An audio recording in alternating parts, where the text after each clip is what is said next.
Welcome to a Very Spatial Podcast, episode 734, March 24th, 2024. Hello, welcome to a Very Spatial Podcast. I'm Jesse. I'm Sue. I'm Barb. And this is Frank. And this week we are going to talk about something we haven't come up with yet. We'll get there in a minute. But I did want to point out that partially because Apple made it happen, and partially because it's something we have meant to do for a very long time, we are now including transcripts with the podcast. If you're on Apple Podcasts, I'm not sure if you have the choice between the auto-generated and the curated version. You may just get the curated version. You might get both choices. So up to you which one you want to go with. I try to, I leave out punctuation. I don't worry about that, but I do try to at least make sure the words are correct in the transcripts. So yeah, that has been going on for a few weeks, and I have some older transcripts, and I'm going to try to keep doing older episodes transcripts. I'll probably go through them and do the ones that get downloaded the most because those are probably being used by classes, but I will hopefully at some point in time have an AI go through and do all of it, which is of course what we're doing is doing that. So yeah, you can check those out. And I think now I'm curious, have I been including them in the actual posts? VerySpatial.com. I did not. So sometimes I do, sometimes I don't post them in the show notes. But if you click on the direct, no, wait, that wouldn't do it either way. If you're listening to it in most apps now, I think, but especially Apple Podcasts, you will get access to the transcript. And I'll try to be better at making sure to attach them in the show notes as well. It's very exciting and very wanted. Not easy to do until, technology did it, caught up. Still not necessarily easy to do. A lot easier than I remember trying to find things that could do older episodes, and just there was nothing short of paying someone a lot of money that would make it workable. It is the reason why that I started making sure that it also went up on YouTube. And I can't remember how many that was. I think that's like 15, 20 episodes ago now, so a little over a year. Or maybe almost a year. So if you do want to find older episodes that we don't have ones up yet in Apple Podcasts that have transcripts, you can go and listen to the podcast on youtube.com/VerySpatial, I believe, or at VerySpatial. I can't remember if both of those work because ours is an older one. And you can also subscribe. So we only have 253 subscribers on YouTube. So if you want to boost our numbers over there, I think that's the first time we've talked about subscribing to RSS or YouTube or anything in like a decade. Does that seem right? Yeah, Definitely. And it really helps if you, smash that like button. Yeah, I forget what you say. Something about ringing a bell and ring the bell to be notified. That's what it is. Right. Yeah. There's something about analytics. I don't know. It's a whole thing. Yeah, I don't look at any of that. But so that it would be auto-transcribed. And again, there I didn't go through and check the transcription afterwards, but it is at least still there. So let's see. If I go to videos and I scroll down, we've been doing this automatically since, let's see, there were a couple of gaps, but definitely at least since There's some of these that go back 4 years. Oh, those are the TV ones. Yeah, those were the actual. Yeah, it's all on the same channel. Very Spatial TV. Yeah, I created a podcast category on the Very Spatial TV YouTube channel. So it's efficient. Oh, I see it. Yeah. I don't pretend to understand some of this, but I do this because It just says there's only one podcast in the podcast. Does it? Huh. Yeah. So it's possible. They're all in the other one. But it's coming up as a video, so I'll go through and redirect those so they're also showing up in the podcast feed. Sorry about that. Like I said, I don't really pay attention to it. Technology, why? I'm happy with our 19-year-old RSS feed, and that's still going over on FeedBurner.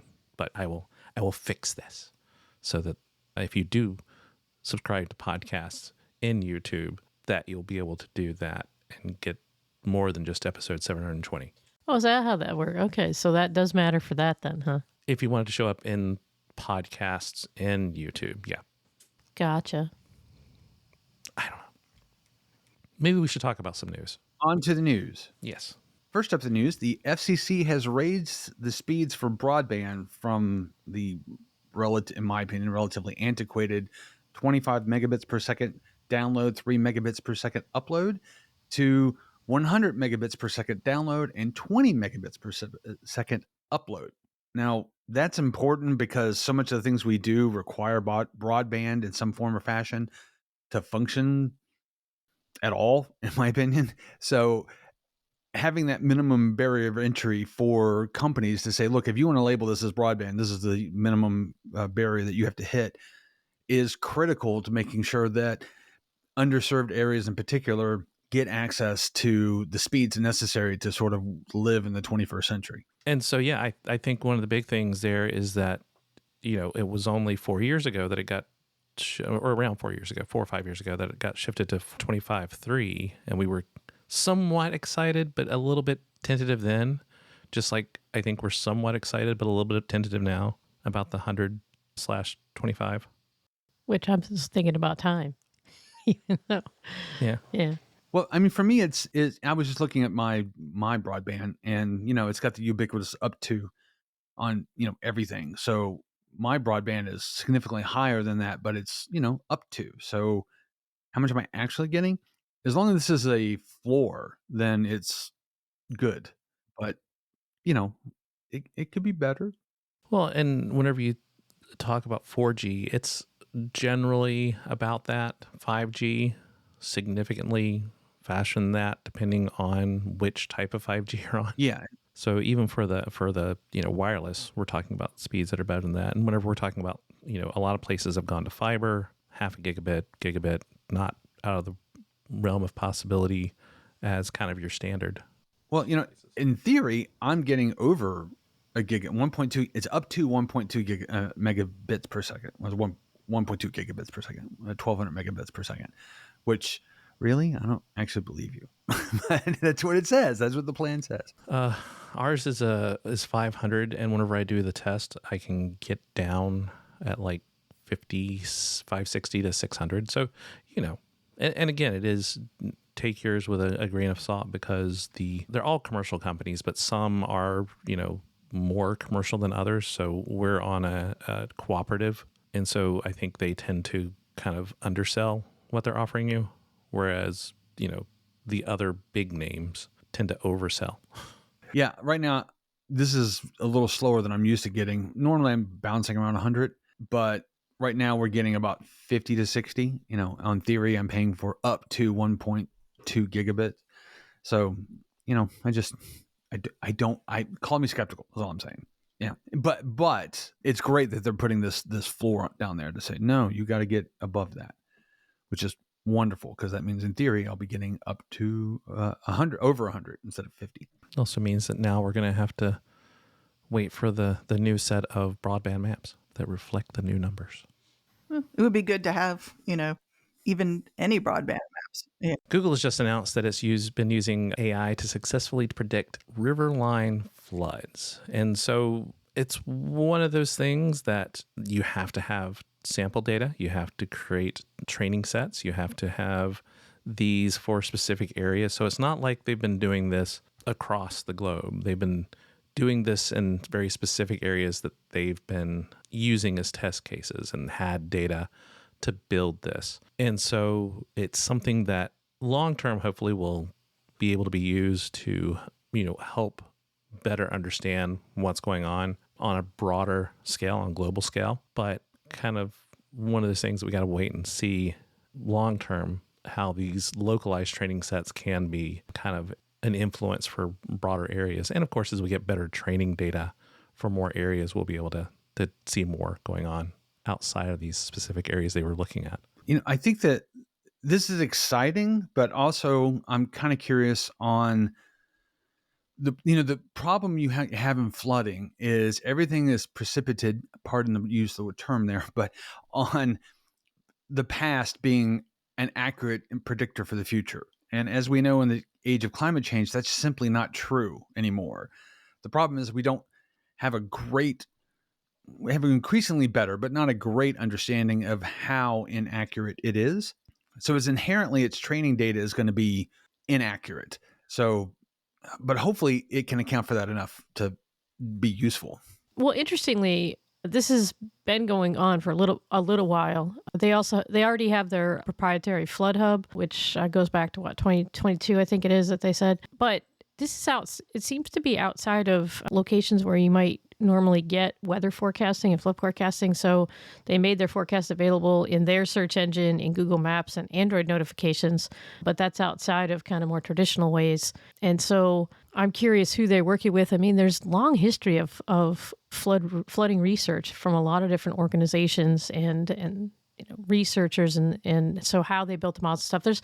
There's I mean, I was only vaguely aware of this at all myself, right? So it's not a place I would go to say where, Google, tell me my flood forecast. But yeah, I mean, it's interesting research and clearly they're already applying it, but I would want to look into it more myself. Well, I think one of the big things here is that whenever we're talking about this being AI is very, and right now, whenever you talk about AI, people are thinking generative AI, but no, this is the algorithms, the AI models that have been neural network expert systems that have been built much like the weather prediction software algorithms to, respond to certain sets of expectations. And so whether we're talking about Google's specific machine learning algorithms that they were using or the more traditional flood modeling and expert systems that have existed, it's not like this is completely new. And it's not like there isn't already flood predictions that have been around that are separate from what Google's doing here. It's just utilizing different approaches compared to what has traditionally been done.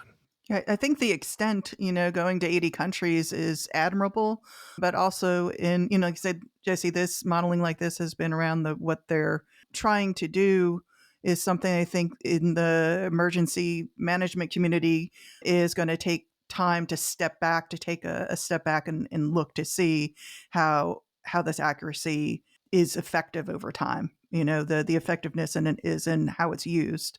And like you said, it's, there's a difference between broadly applicable and for your local area or immediate needs. And it does highlight, right, a problem across the board in emergency response and management, and that is the time you need to prepare. So, by moving what they want, hope to remove that reliability back by, 5 days. And so that gives you 5 days ahead. And although they said some of their models as much as 7 days, but that's really where emergency management and response, right, needs to claw back more is time to prepare, to implement plans.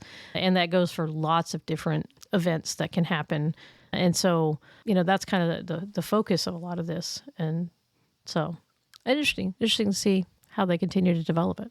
NASA has made contact. They've sent a quote unquote poke, a command out to the Voyager 1 probe, and they've received a response, which gives them some hope that there is a possibility of re-engaging contact with Voyager 1. So we're not going to see Star Trek 1 anytime soon, as far as we know.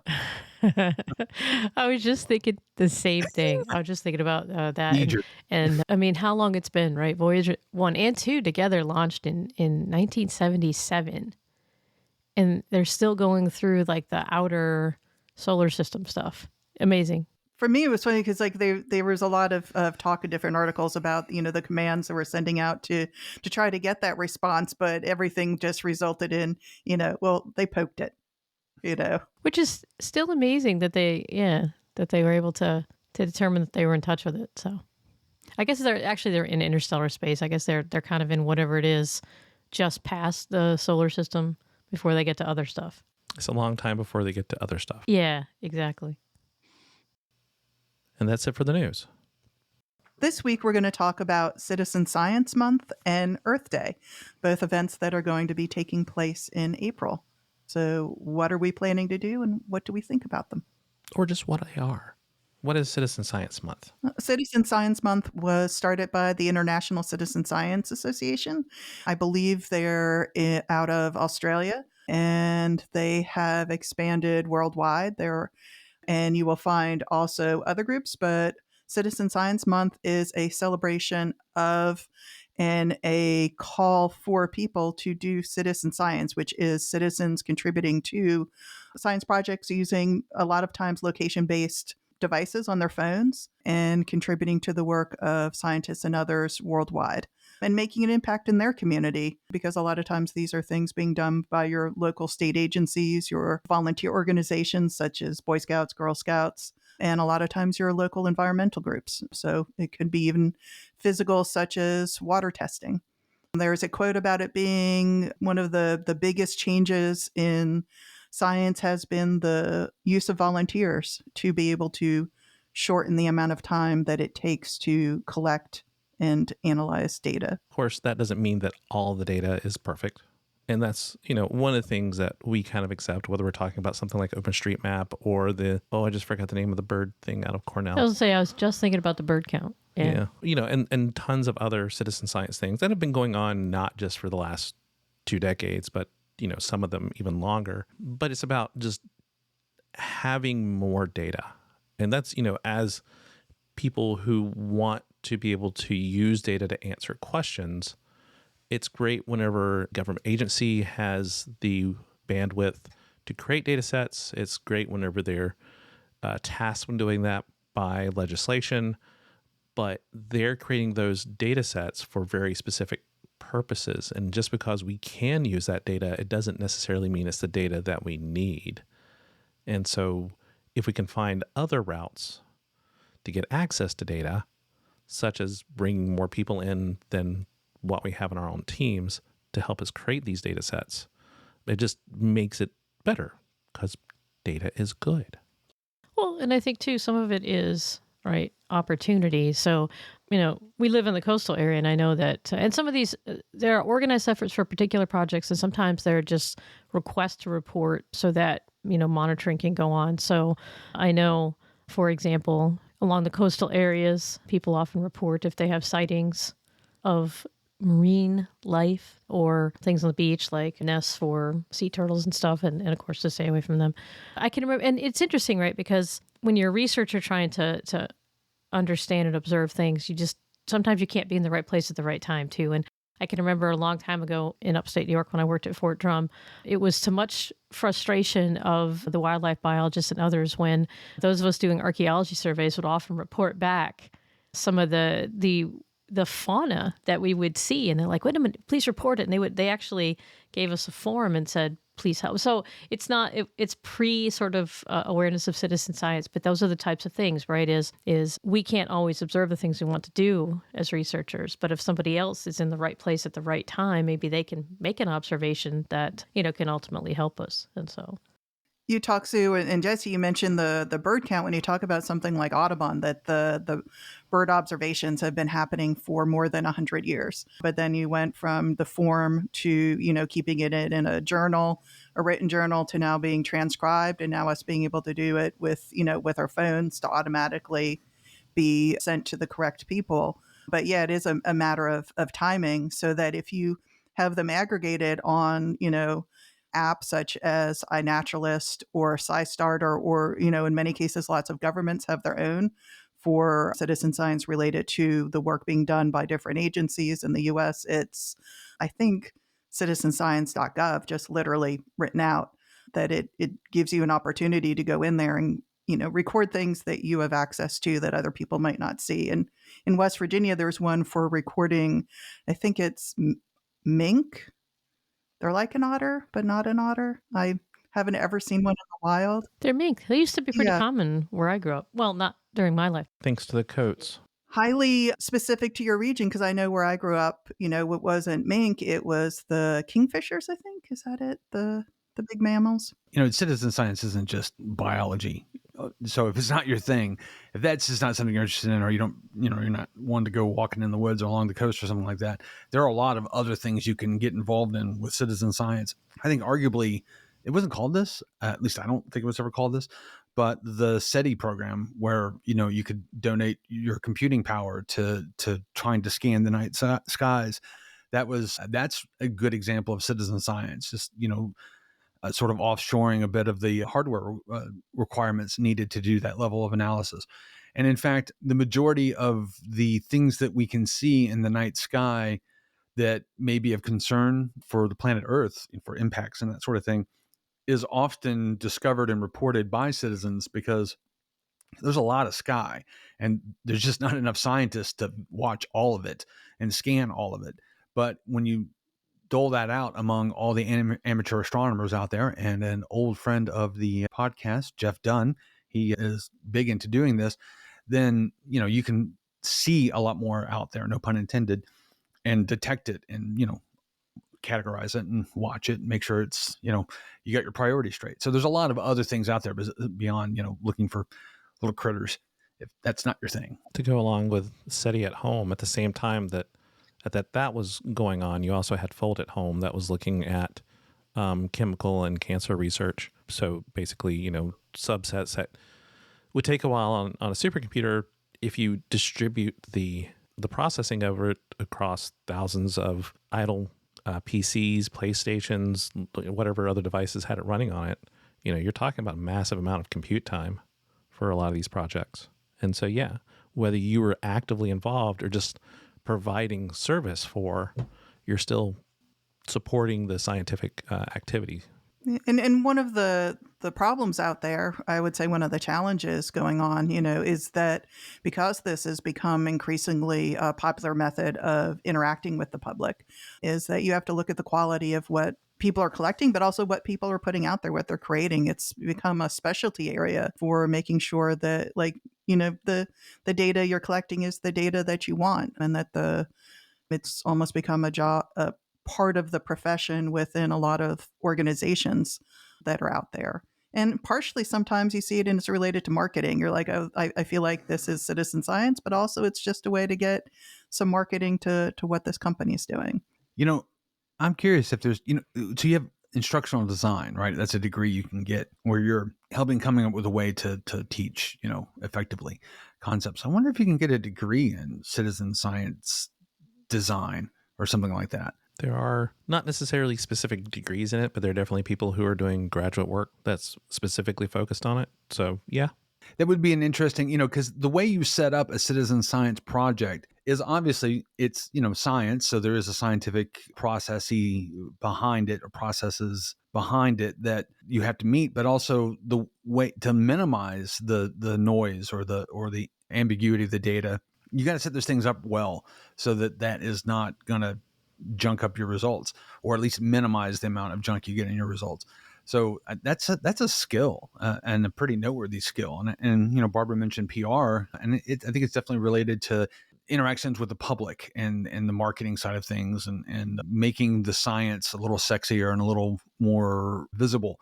So I think it's an interesting area, and I'd like to see more people involved in it, because with the handheld computing craze, there's a lot of opportunity for people to get involved and for scientific efforts to engage with the public more proactively, instead of, a news article with a headline that's flashy. Well, I think it's a follow-on. So Barb had mentioned citizenscience.gov here for the U.S., and actually within the federal community, there actually are people that are very much kind of working on how you would implement this sort of thing, how to, you can get funding for it. So all those types of things for example, the federal government has a federal community of practice for crowdsourcing and citizen science. So that's essentially where the practitioners within the government, get together and talk about the very things we're talking about in terms of, how you implement these things, how you handle maybe challenges. And in addition, there are also agency citizen science and crowdsourcing coordinators for a number of federal agencies.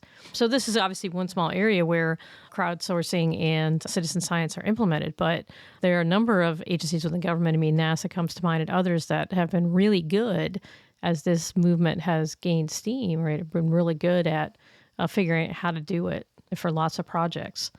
So there are places you can actually go to see how this goes down. And for me, I think one of the things so my background, archaeology, is one where we're somewhat protective of what we are eventually going to destroy through archaeology. But at the same time, we want to destroy it in a way that is very data intensive, where we can, collect information about where X, Y, and Z is in a 10 centimeter level within this 1 by 1 meter area. And so whenever we're doing that, we have, certain expectations. And then on the other hand, you have the National Park Service folks who have to interact with a very broad public who are bringing them information about where sites are, who are going out and doing things like metal detecting in places where they probably technically shouldn't be metal detecting. But you have to, like Frank was saying, you have to have this sense of how to set these things up and how to respond to these conversations, and not just kind of go with your knee-jerk reaction of you shouldn't be doing that, and instead saying, okay, well, how can we help you do this in a way that is, respectful of the materials, making sure that, those things that are on public lands end up with the correct agency and organization, those type of things. And so it is a communication. It's not just citizens helping us do science. It's also, from the other end, the scientists figuring out how to have better conversations with the communities. And, if you've ever done any field work, that that's an issue, because you're there to do one thing, but you're going to have to talk to everybody who comes up to you. And as an archaeologist, it was always, so you looking for gold? You looking for dinosaur bones? And you got to just say whatever it is that will work that day to make you comfortable talking to somebody. Yeah, it's a dialogue, right? I mean, not just a dialogue with somebody, but it's a dialogue with the public where you've got to say, okay, this has value and you have a place in this, not just for science, which is this sort of fuzzy thing over there. Okay, this is for us all. This is a good benefit for us all, and you can get engaged in that. And that's exciting if you think about it, to say this is not science in the abstract. This is for the betterment of all of us, and you can help. That's cool. Yeah. I see citizen science as a form of geographic literacy. Again, oftentimes you don't see the word spatial or geography with citizen science, but it's location based. It's absolutely pertains to geographic concepts. And also it has its own levels of competencies. There's often webinars and courses offered. I took one last summer on photography for a naturalist, and I found out a lot of professional photographers for fun will do photography of things like mushroom spores for these, and that, they use their skills as professional photographers. So thought that was pretty cool. I know there are a lot of other things. I know a lot of nursing students who are doing projects related to health because it's their background and it gives them a chance to practice it. Yeah, there's also a lot of projects that, as you say, are location-based. So think about, if you remember when this first started, it's been going on for years now, the Did You Feel It for earthquake shake map, so it helps in there. Lots of other things, the air sensor toolbox. So this one was an air quality measuring. But there are even some that are in areas you might not think of. And I've actually participated in, this is more crowdsourcing than true science, because this is just your kind of visual inspection. But I participated in some of the Library of Congress and others transcription projects, right, where you're transcribing historical documents. And some of those, by the way, are scientific journals and diagrams and things like that. So it's a wide range. But even the data is social science data. Yes. But that's correct. Even if you were thinking of it in your historical humanities brain. Yes, I was thinking of it in a historical humanities kind of way. But yes, it is also data in that sense. So it's building data sets. So there's just so many ways that this can be really valuable. And perhaps one of the most important upcoming ways is how people can get involved with the earth around them. Yes, that's right. Not just, one day a year, but every day. But, every year we take and talk about it for a day. So, as Barb said, this conversation isn't just about citizen science. It's also about things like Earth Day, which is coming up.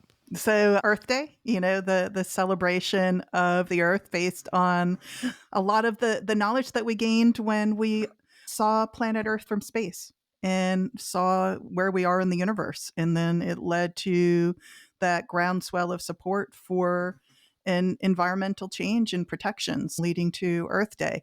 And I'm avoiding saying the date because I don't remember the date off the top of my head. It's April 22nd. For this year, for Earth Day, by the way. So Earth Day often has themes, although, just looking at ways to better understand and help the planet kind of is consistent through Earth Day. But this year, they're really looking at the very, very big problem of plastics and their impacts on the planet. So if you want to check out earthday.org for some info on those types of things. But that seems to be what they're highlighting for this year's Earth Day. But again, every day should be Earth Day. So remember, Earth Day doesn't have to be just one day, but, it's extra nice if you go ahead and celebrate it and try to think about Earth Day on the 22nd, get involved in your local community, and continue your involvement throughout the year. Also, the eclipse coming up. That's right. Observations of the eclipse. If you are in the track of significant eclipse viewing, though, don't forget to have the appropriate protection. So I've still got my goggles from last time when South Carolina was in the zone, but it was cloudy that day, so we didn't really see much. And NASA has Eclipse 2024 Citizen Science, if anyone's interested in combining the two. Yes, NASA does amazing things with citizen science. They're really good at it. Of course, if you'd like us to add your event, nobody sent us anything this week. We didn't go out and look for them this week. But if you want us to talk about your event, send us an email at podcast@veryspatial.com. If you'd like to reach us individually, I can be reached at sue@veryspatial.com. I can be reached at barb@veryspatial.com. You can reach me at frank@veryspatial.com. I'm available at jesse@veryspatial.com. And of course, you can find all of our contact information over at veryspatial.com/contact. As always, We're the folks from Very Spatial. Thanks for listening. And we'll see you in a couple weeks.